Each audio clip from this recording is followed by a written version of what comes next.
I'm talking to a really, really cool guy that I have been a fan of his work for a long time. I was introduced to him via a really, really good friend of mine. He's an actor, he's a singer, he's a model. He's been in Sweeney Todd, he's been in Twilight Saga, he's been in Harry Potter. I mean, the list goes on. And he's just, I believe that he's one of these sort of guys that have a sort of multi-faceted imagination. And I always talk about transferable skills, and I believe that he is one of those guys that is not just like bound to one thing of one identity. He can just morph into different things that he's interested in. So I think that's why I believe he would be an amazing asset to talk about how his mind works and how he operates. So, hey, Jamie Campbell Bower, how are you doing? I'm very good. Thank you so much for that lovely introduction. How are you? I'm very, very, very good. Actually, I said it wrong. Jamie Campbell Bower. Bower. That's it. Bower. See, it's my dyslexia. I'm like, I was like going in my head, going, I'm gonna get it wrong. How is your morning going? You were saying just before the podcast that you get usually like 5 or 6 a.m. in the morning, which is mental. But how's your morning going? My morning is going very well. I've done my breathing exercises for the morning. I've had my cold shower, which has been lovely, and I've had numerous cups of coffee, which has probably undone all that brilliant work that I did in the morning. But other than that, very good. Because I obviously know that you're meant to have cold showers. How did you find this out, and when did you start doing cold showers? And did you instantly get into it, or did you go, oh no, I need a bit hot in there, and then you go, and then like 2 weeks later you go, I'm going to try it again? Yeah, well, I mean, gosh, I got into it through discovering Wim Hof and his practice and his method of what he does. And one of the things that he says is, to take a cold shower. And I'm also like on my own path and on my own journey in other acts of my life, and to do with kind of the ego dying. And one of the things that a cold shower does, because naturally our body is like, oh, I don't want to be in here. Like, I don't want to be cold. Like, my brain is like, I want to get out. I want to leave this situation.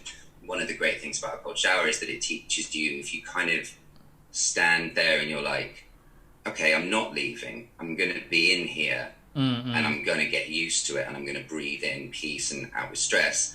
You kind of leave that situation. You're like, oh man, I feel so much better about my day, and the health benefits that that it does for your vascular system and all those kind of things are scientifically proven. So at least I believe they are. Don't quote me on that. So yeah, no, I just came about it through Wim Hof, and I love it. It's the best thing. I try to do it a couple of times, and I'm in that sort of mindset that I'm like, oh no, it's too cold. I love the heat.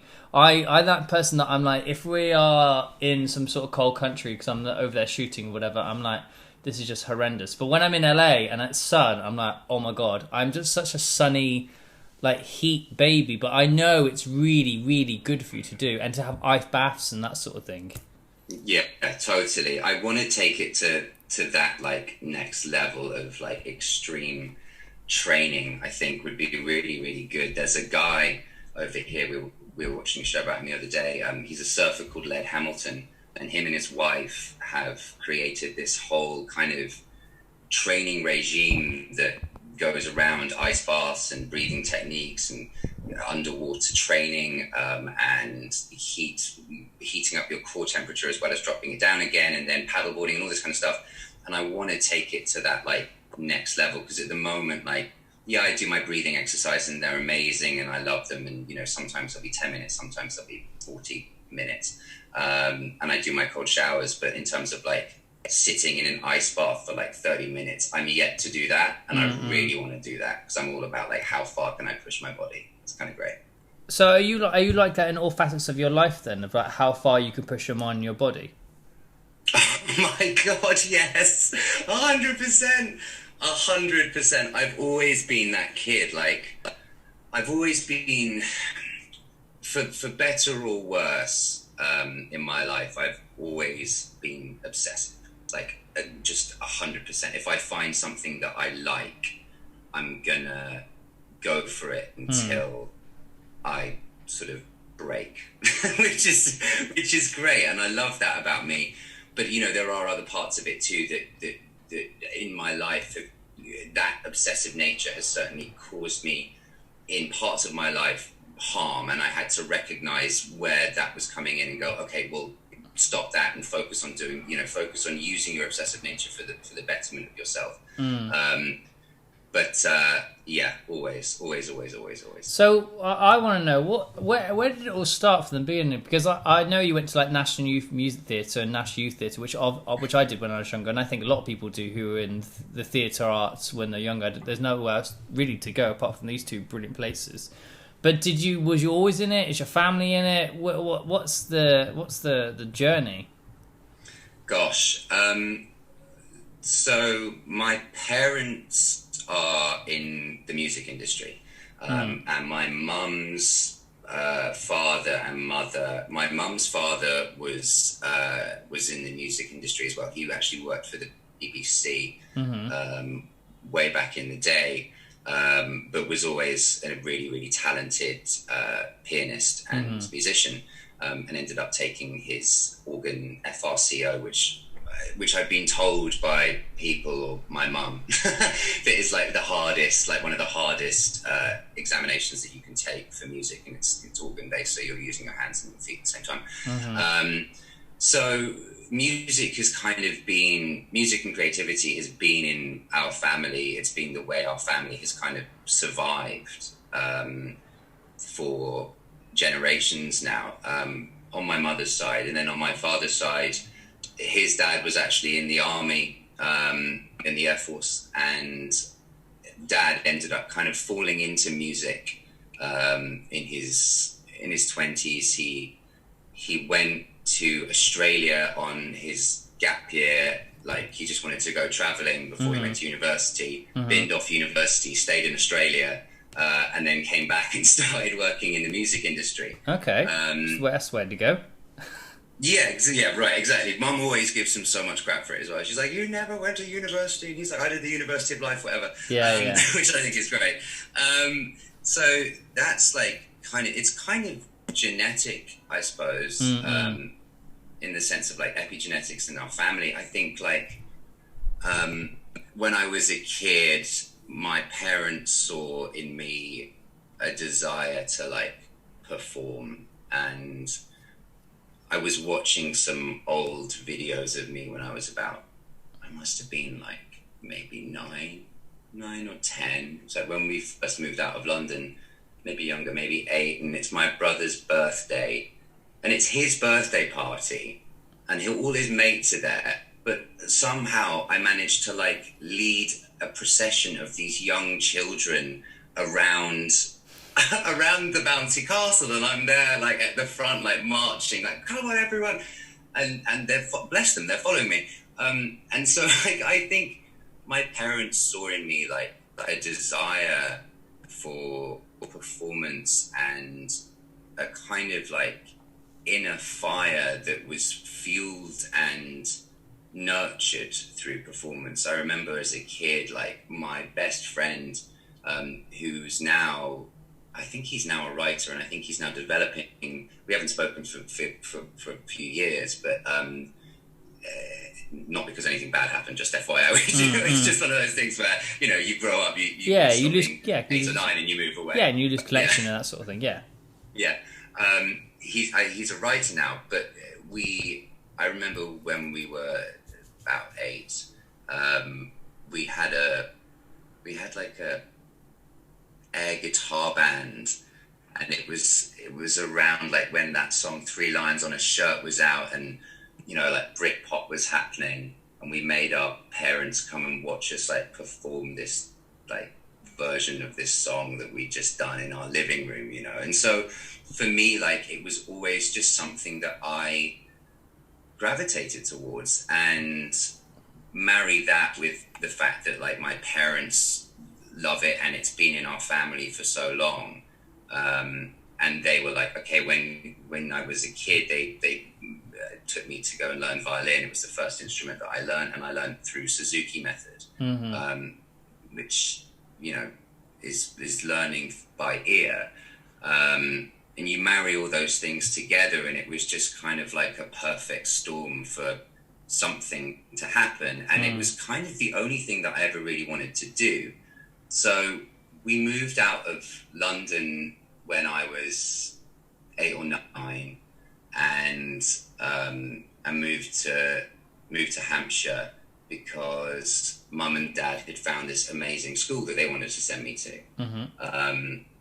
And it was a school that kind of nurtured the side of the individual that whatever they chose to be interested in was what the school nurtured, basically. Yes, you had to do all the, all the subjects, but if you were particularly interested in one thing, the school was very, very good at offering you the opportunity. And I'm very privileged to have been able to go to that school, incredibly privileged. And I'm incredibly grateful to my parents for working so hard to be able to send me there, because that was really their kind of main drive. And that's, to me, is mind-blowing. So I went there and I joined in the local youth theatre of the local town. It was a town called Petersfield. And I did local youth theatre productions of Alice in Wonderland, Bugsy Malone, Guys and Dolls, all that kind of stuff. And it was great. And Nick, who was or still is the director and the musical director of the company, now runs Matilda. He was the director of Matilda when it sort of came, and he now like tours with it. So when it goes away, like if it goes to Australia like it did a few years ago, Nick's the guy that goes and is like, this is how it's going to go, this is what you're going to do. Yeah, it's kind of amazing. So we did, like, that was my upbringing up until about 15. And then actually also, sorry, like you said, at that time, I think I was 12 and I joined National Youth Music Theatre. Which is also a really, really great place to get started into the world of theatre and the arts. I mean, I don't know many other companies for youth that does anything better than what it does and brings in these amazing professionals. Like there isn't, I mean, and also National Youth Theatre as well is also brilliant in itself. Both entities are brilliant companies and organisations. So if anyone is listening that is wanting to pursue the kind of creative arts or whatever, those two I'd say is to go to when you're younger. 100%, 100%, and we're so lucky in life that we have those kind of companies available now. For anyone to kind of join if you're interested in it, and also on that point, like I think also if it's something that you're interested in when you're younger, like go out there and find your local youth theatre if there is one in your town, and if there's not, go to the next town. Like in our local youth theatre, we had kids that came from like 45 minutes down the road, which in England is a little bit further than you would imagine. We're Petersfield, we're a small town, like the next station is Havant, but we have kids that would come from Southampton, we'd have kids that would come from Portsmouth to come and like be part of this local youth theatre. So if that's there, I would certainly recommend doing that. But then also, like you say, National Youth and National Youth Music is an incredible experience. Like, you want to know what it's like to be in a touring company when you're 12 years old. Like, go and do a production of theirs, go and do an audition, like, because it's crazy, it's nuts. Like, I did The Dreaming, written by Howard Goodall, who years later, bizarrely, I ended up working with on another musical of his. But this is... Isn't that crazy, isn't it? Was like, it's mad. But we talked beforehand about how life is all about kind of going with the flow, and life will be what it will be. And so you needed to be there at that time and to then work with him later on in the future. And it's crazy how that kind of 360 happens. Absolutely, yeah. That life is...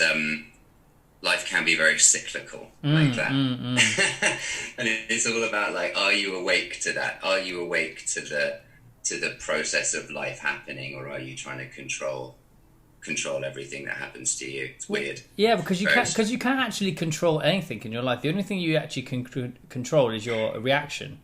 That's literally the only thing that you can control. Like, you can't control like how anyone else perceives you.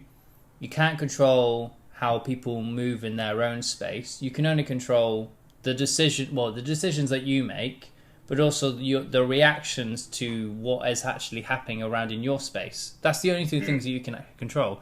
So when people are control freaks to try to control their space, it's quite difficult because you're actually going against like physics. You're just going against things.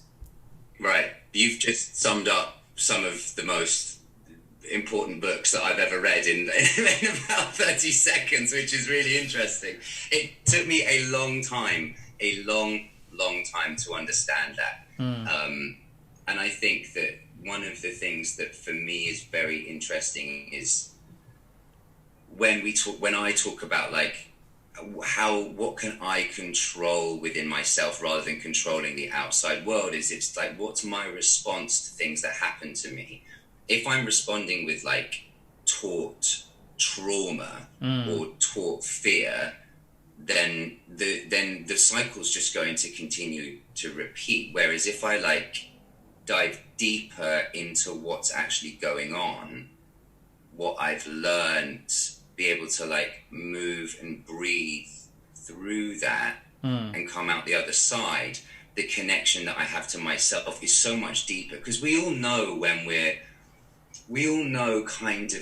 operating on a level of fear or when we're operating on a level of pain, because it doesn't feel good. It feels heady. It feels like the world is spinning and we're like just grabbing at shit, just sorry for swearing, we're just grabbing at stuff for to kind of make sure that everything's okay.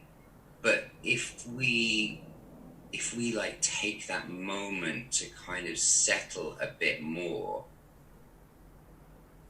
we feel, or at least I feel, much more in tune with myself than I have ever done. Yeah, I think because the reason why this kind of podcast started was the idea that I think when years and years ago I used to use extremities as a way of finding contentment.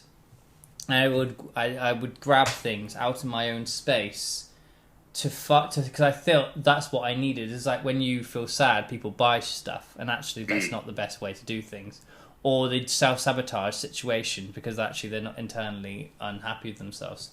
And actually the thing that this podcast was born was the idea of that absolutely everything is revolved around the core of the universe, or the core of the earth. So if the core of the earth it implodes itself or even raises like slightly hotter than it needs to be, then the outside layer of the earth will just like cease to exist. And I took that and then made it the podcast, and it basically is like, if you slightly are unimbalanced in your space, or you slightly get too hot like the core of the earth, your outside are going to feel it totally.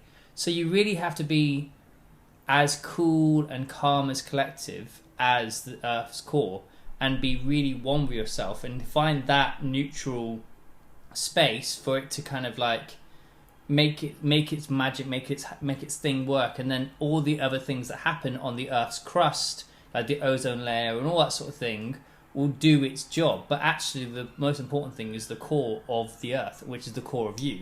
And once you when you understand that and relate that to everything, that actually it's about me first rather than trying to grab things, then you become much more aware, you become much more appreciative, you become much more grateful, you become much more patient as well, going, actually I don't need to grab these things right now because I know I have belief and faith that it will come to me, because all I need is my true self and my own core.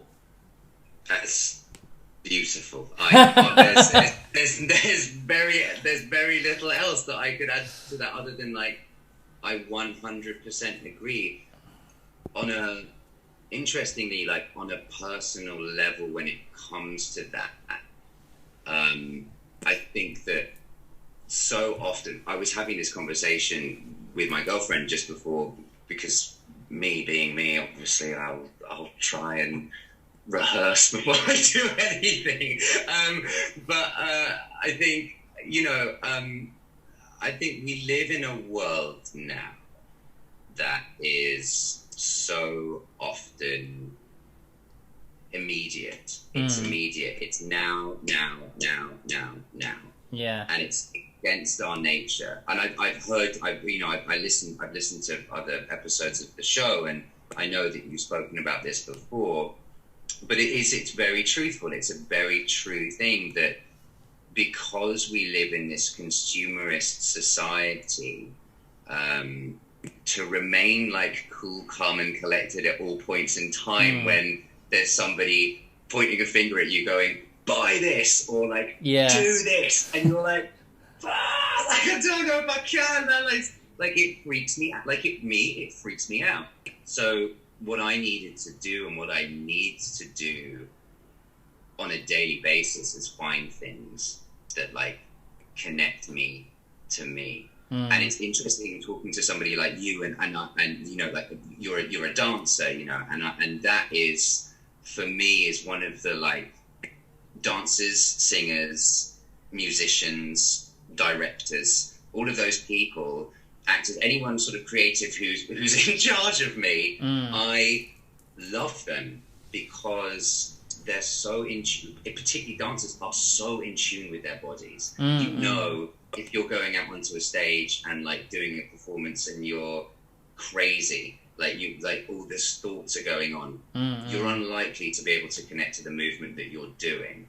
And so talking to people like yourself and listening is so vital. It's so vital. Yeah, it's that also that phrase of like listen, don't hear, and it gets repeated in a lot of, if you read a lot of self-help books, it's we talk about it even in relationships as well, when your counterpartner is saying something and you're hearing them but you're not really listening to them.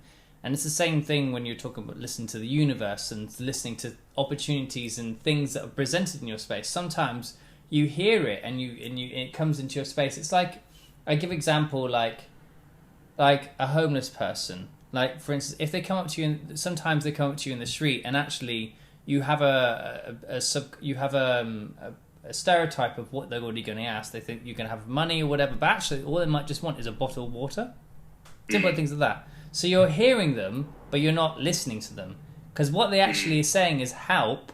I don't need money or drugs or anything like that. I just need sometimes water and food.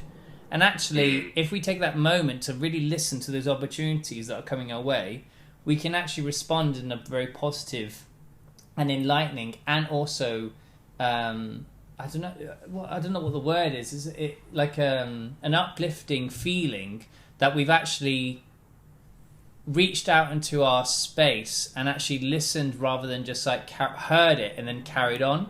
And I think that for me, that is a particular moment I can think of, like really listening to people and really listening to what's been offered rather than just hearing something and not listening to things.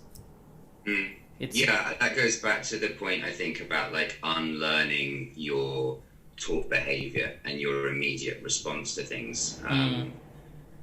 You know, it's a tough thing to do because you have to. It's not tough. Like it's a strange thing to do because it's not naturally what you're taught to do. Yeah.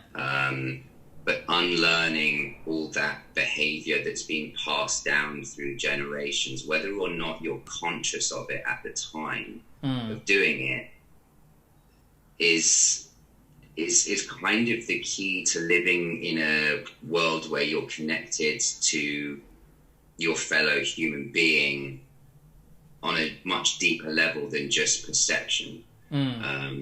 You end up living in a world that's just deeper, and it's very important, I think, now for everyone, that, and particularly for white people,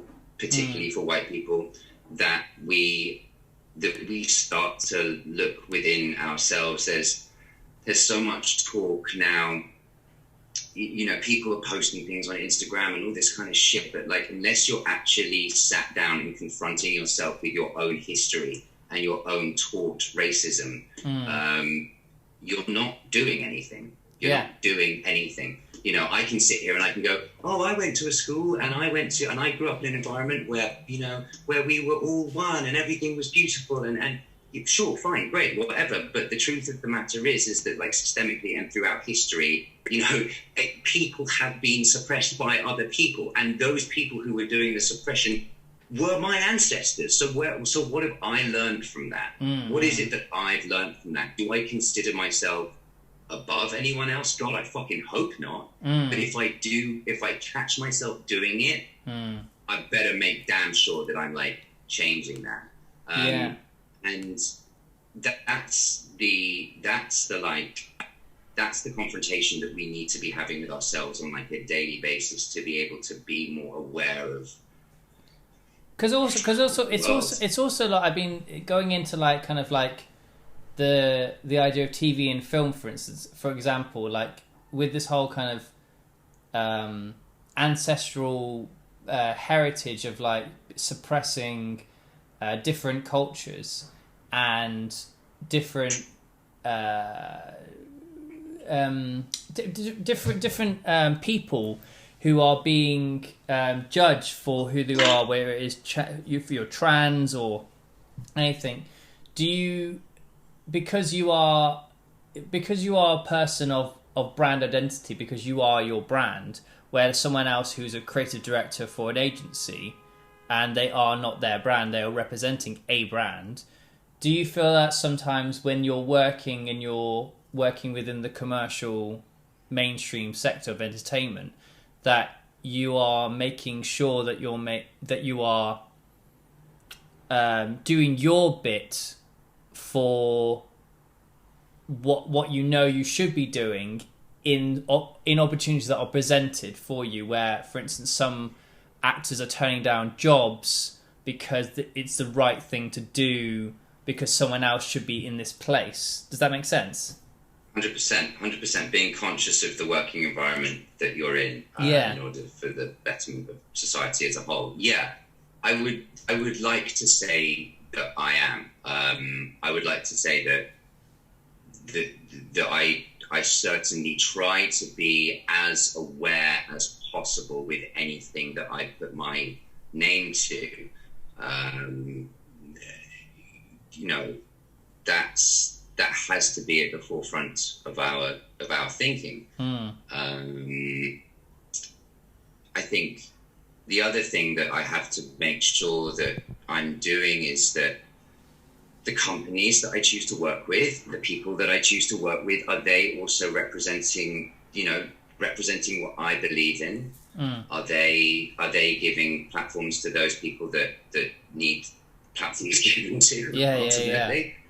And are they in line with my core beliefs?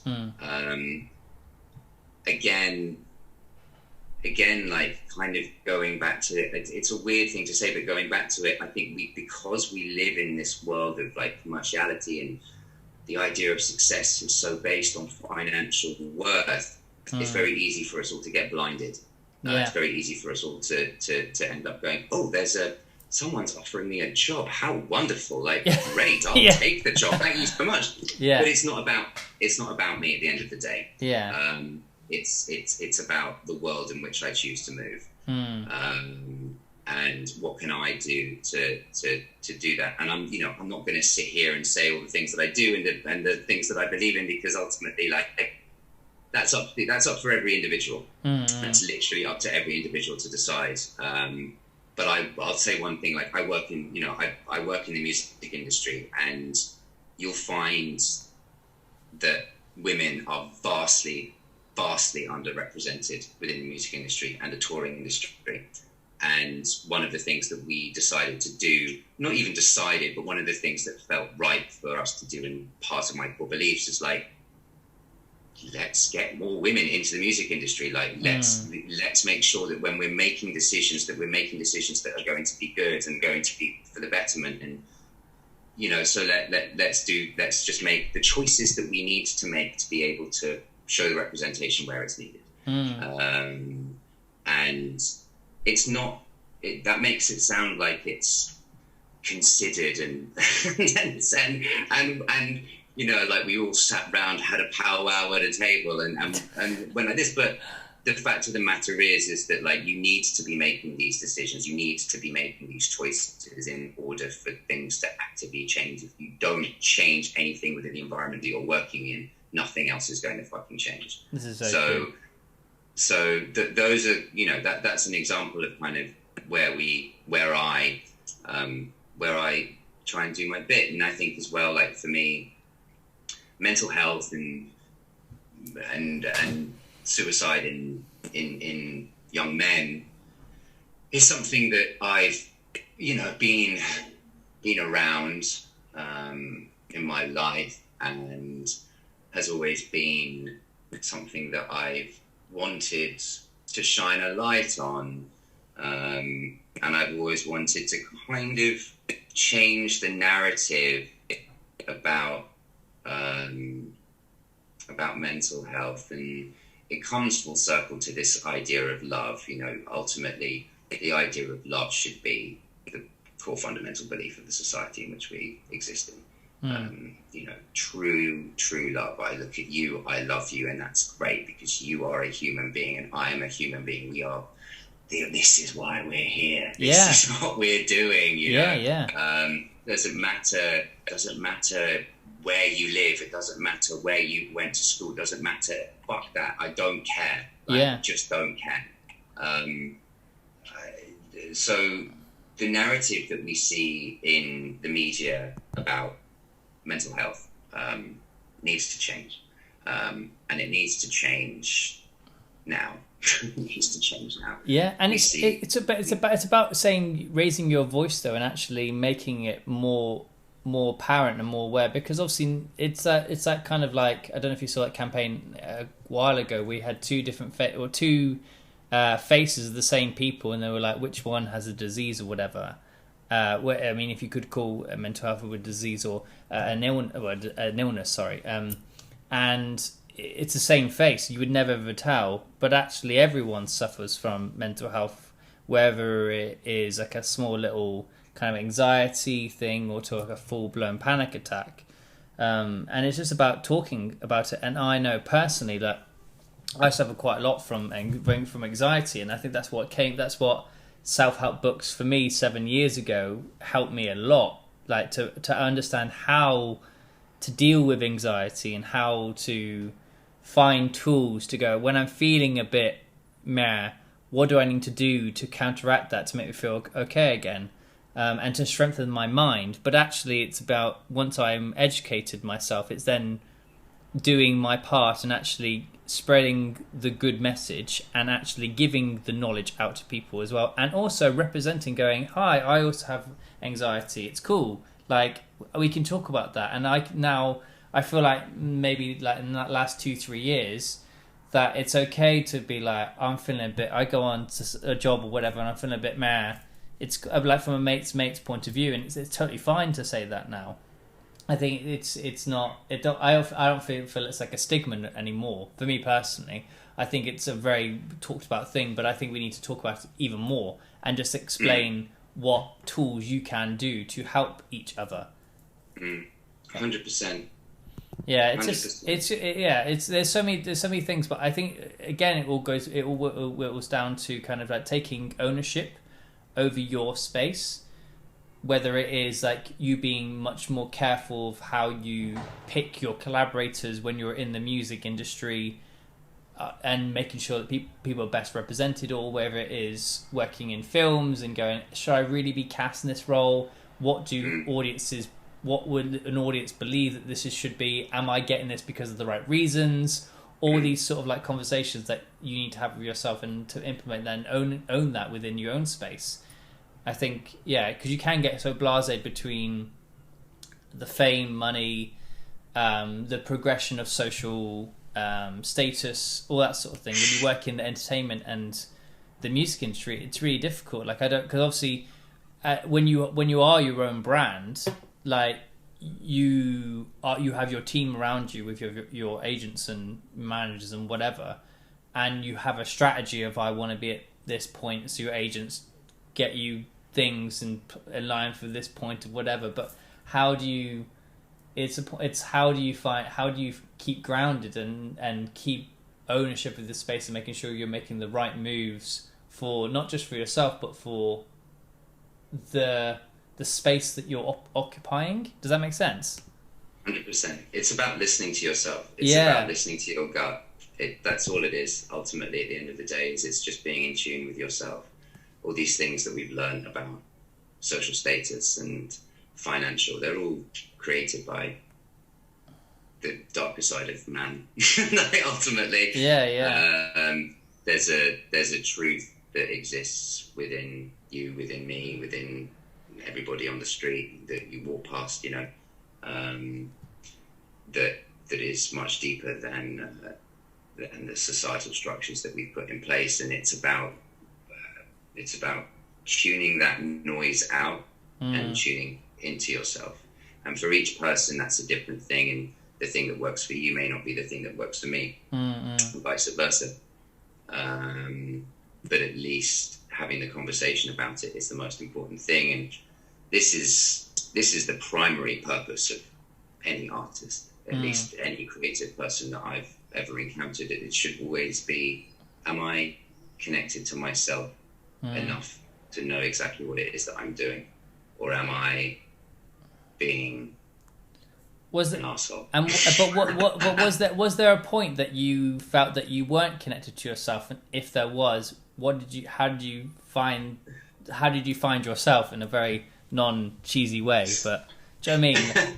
Was it because I do remember the point where I was like trying to become someone else, and I wasn't being my true authentic self, and I was like, Jamie, you need to like take a moment here and just find what it is. Yeah, there've been sort of multiple moments in my life where that's happened. I'm now 5 years and 7 months sober, and going on that journey, that was a real journey of self-discovery. I found myself at the end of my drinking career. I always laugh when I say it like it's some sort of joke. It's easier to stomach the pain. Yeah. But you got to make light of these situations. Got to make light of it. Yeah, exactly. As a friend of mine says, if you're not laughing, you're crying. Exactly. I found myself at the end of that episode of my life vastly disconnected from who I really am, and I needed to make an about turn, or I needed to make an about turn and retrace my steps back to getting back to Jamie. And I did that through the support of group therapy, and so on and so forth. And I also was very, very fortunate, and we spoke about this earlier, about how life offers us these opportunities all the time. It's whether or not we're aware and we're woke enough to them. But I was put on stage. I was put into a company literally about 2 weeks after going, this is it, like enough of this shit, like I cannot handle this shit anymore. I'm sick to the death of being like this. I'm gonna change. I'm gonna stop this. This is it. And I was put into a company. I was very, very fortunate, and it just so happened that being around these incredible people, this incredible production, these amazing individuals who I love and adore to this day, and having a structure and a support was one of the things that for me, I was just like, man, without those people, I'd be fucked. I'd be fucked. There's no other way to put it. So for me, there was that little voice inside my head that went, mate, get it together. Yeah. Enough is enough. When you've done, I'm not going to go through some of the things that happened, because, they're things that happened, but and they're things that I felt about myself. But when you've done enough of those things to yourself that you go, man, I'm at my bottom here. Like it's game over. Yeah, I can't yeah. have this anymore. There's that voice that comes in, and it's like, you know when it's happened, and I was fortunate, I knew about these support groups. I had the support of those, and I had the support of the company that I was involved in, and those people, and then it was just about from there on in staying as connected as possible to that, and as connected as possible to myself. And that's not to say that it's always gone well. Because we always have ups and downs. We have ups and downs in life all the time. And it's actually, I was saying to my friend the other day about you have to actually feel those downs. It's important to feel them. It really, really is for growth. 100%. It's interesting in those moments of like complete down and outness for me have come some of my most creative like times. Like I've come out of those moments, I've been like, yeah, I know what I'm doing now. Like I get it. It all makes perfect sense. And I have to feel it, like you say. Like I just if I don't allow myself to feel, then we're not human. Then you're not human. So to conclude everything of these amazing subjects that we've been talking about, I mean, we've covered a lot of topics. How or what would you say to someone maybe who sometimes will have obviously ups and downs? What kind of quotes or phrases? I always leave it on this note. What has always been your go-to when you're in these moments of unbalance or moment success? What has always been the kind of go-to thing? Recently, it's been a poem by Rudyard Kipling called "If." That's been something that has really just kind of put into a digestible, immediate piece of creative writing the things that I fundamentally believe in. I mean, they always remain the same, but it's just about the phrases or the things that signify them at particular moments in time, because you say the same thing over and over again to yourself, or I say the same thing over and over again to myself. I've become quite bored of it. So at the moment, it's a poem called "If" by Rudyard Kipling. I also think that like one of the like two of the other most important things that I've learned is like, I don't know, and that's okay. Like I don't know, and that's fine with me, and that's all right. I don't need to pretend like I do know. I just don't know. And I surrender. Like surrender for me has brought me some of the most incredible moments and opportunities in my life. And there's a guy called Alan Watts. Yeah, I know Alan Watts, of course. Right, cool. Yeah, cool. Everyone knows Alan Watts. Of course. But he talks about love, right? He talks about the idea of life. And the idea of love, and love is an ultimate feeling of just complete trust, total abandon. You throw yourself into something and you're like, whatever happens, and this is great. Do the same thing with life. And if you surrender to life, if you just go, I completely surrender to whatever is going to happen, and that's fine, then the doors open up so much more. Yeah. Hey, look, it's not always pretty. Like I can't sit there and say that it's always pretty, because it's not. Like there are times when it gets tough, and when it gets tough, being still is really important. Like just being like, this is hard right now. Like this is hard. I'm finding this difficult, but that's okay. Like that's fine. And when it gets good, you're like, this is great. I might get bad again, but it's great. I think that being still is really important though when it does get hard, because then I think people then start moving and jittering everywhere, and you're like, no, just calm, find your center, and just think through how you're going to get out of this mess or this situation, and then once you have a kind of clear focus, then you're able to take in what the next steps might be that are throwing them at you from the universe. And I think that being still is really important. And you think of all the most successful businessmen and creatives, they always say that I have my best thoughts when I'm just thinking.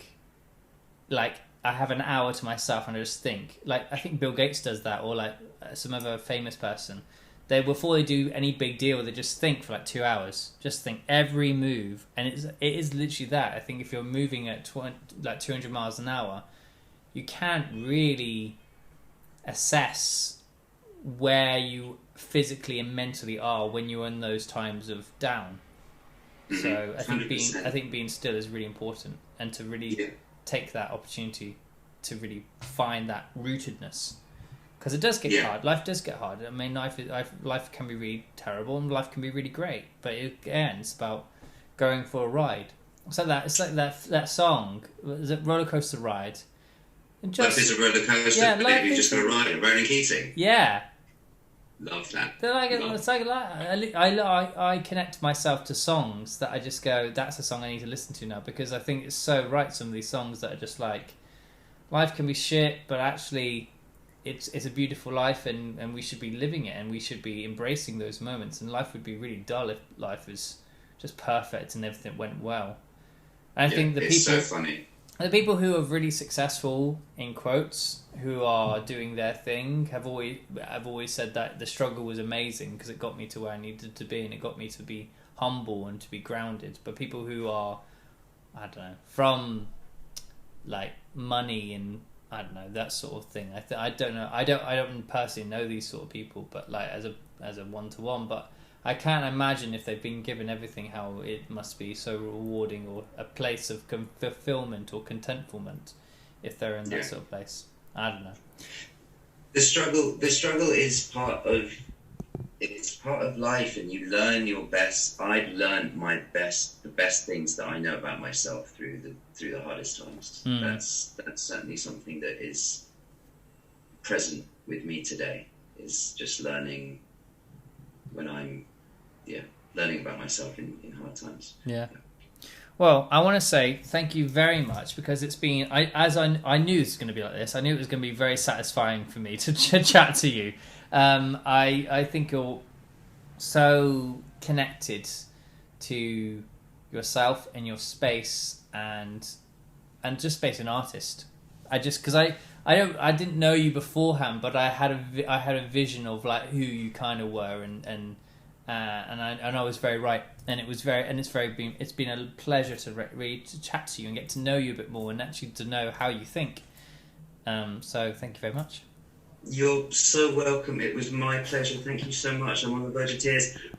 Yeah, man, it's been my pleasure, and I love you. Thank you so much for this. This has been beautiful. No worries. Thank you very much.